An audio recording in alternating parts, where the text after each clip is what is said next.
Pansamantala munang ipagbabawal ang pag-akyat sa pinakamataas na bundok sa Pilipinas, ang Mount Apo. Yan ay para maiwasan ang sunog sa bundok ngayong mainit ang panahon. Kabi-kabila rin ang mga naitatalang forest at grass fire sa iba't ibang bahagi ng bansa.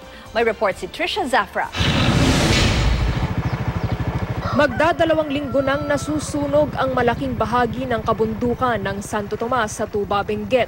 Ayon sa Tuba Fire Department, hindi pa tiyak ang sanhi ng sunog. Most of are open fire, such as this are children playing lighted objects and others are kainin.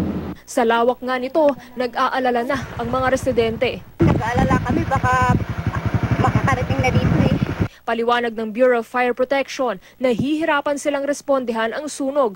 Masyado raw kasing matarik ang daraanan at hindi kakayanin ng kanilang fire trucks. Kaya lang fire truck maabutin, yun lang ang ma-respondehan namin. Pero actually, yung ibang kasi is long situation cannot be reached. Sa bayan naman ng Oslob sa Cebu, aabot sa 100 ektaryang lupain ang nakaranas ng grass fire. Kasama sa mga nasunog ang mga punong nasa pangangalaga ng National Greening Program ng DENR. Ayon sa BFP, Sabado pa nang magsimula ang sunog na pinalala ng mainit na panahon. Nilamon din ng apoy ang may 1 ektaryang bahagi ng bundok sa Coronadal City. Sa laki ng sunog, nagtulong-tulong na ang mga residente.